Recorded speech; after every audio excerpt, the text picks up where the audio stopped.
siang semuanya. Saya disini atas mandat Allah dan Maha Kaya. Beliau meninggalkan sebuah wasiat dan mengusulkan kalian dari rumah-rumahku. Jangan membaca lagi. Aku kepala keluarga sekarang. Rumah ini, tanah juga, dan turut besar. Semua dijual oleh tiga. Kepala keluarga, Mas baru datang ketika tahlilan hari ke-7. Di mana Mas saat ayah berdarah, di mana Mas saat ibu menangis memanggil namamu. Mas cuma peduli kepada kertas-kertas itu kan? Nana, berhenti beraga jadi pahlawan. Kamu merawat mereka karena kamu tidak punya pekerjaan kan? Kamu cuma numpang hidup di sini, jadi wajar kalau kotoran rumah kamu yang ngurusin.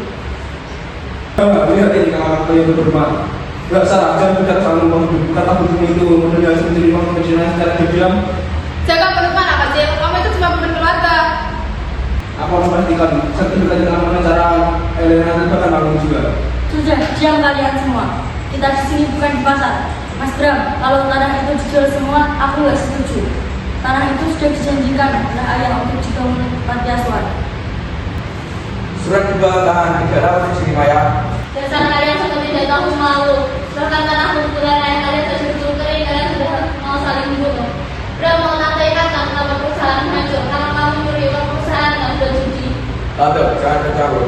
Oh, jadi karena itu Mas mau menjual rumah kenangan kita untuk menambah bermudimu. Keluar dari sini.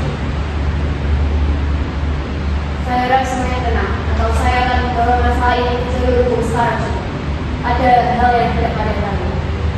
Amal sudah berduga hari ini akan terjadi. Dalam wasiat ini, terdapat syarat utang yang tidak dapat diganggu-gugat. Apabila terjadi perselisihan fisik, maka seluruh harta akan dibuka selama 20 tahun. 20 tahun, aku sudah tua saat itu. Lalu apa solusinya, Mbak? Hanya ada satu jalan, Pak Bram.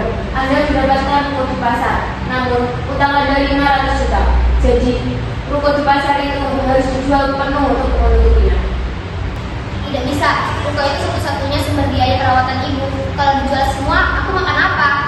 Lalu aku harus bicara karena menantu utang. Anak ruko itu milikku sebagai anak laki-laki tertua. Sisanya 100 juta. Tapi syaratnya, Mas harus pakai uang sisa itu untuk merenovasi pavilion rumah ini menjadi klinik kesehatan kecil untukku berpraktek. Mas setuju? Hanya 100 juta itu akan sekali untuk renovasi. Bagaimana kalau 150 juta? Jadi sisa penjualan itu untuk pribadi. Dan klinik itu tidak perlu pada dana rumah dengan salah.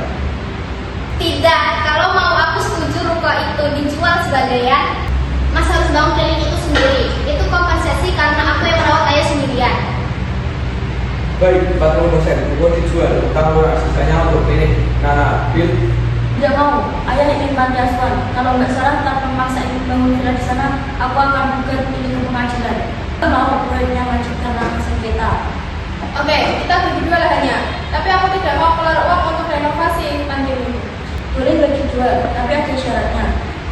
Nama panti asuhan itu harus memakai nama brand butik Mbak. Keindahannya harus menyisihkan 5% keuntungan per tahun untuk makan anak-anak panti asuhan. Bagaimana?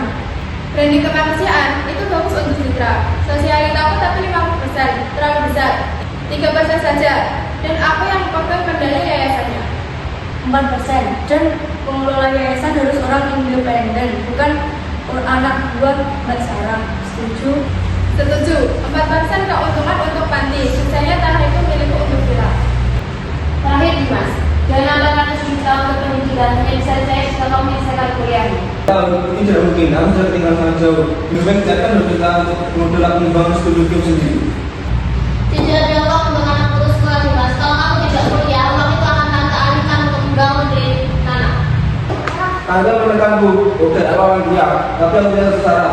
Aku ingin satu ruangan di sini juga menjadi studio kerja suara dan selama 2 tahun kuliah, Mas Bram dan Mbak Sarah dilarang untuk masalah itu. Setuju. Asal kamu tidak minta uang tambahan.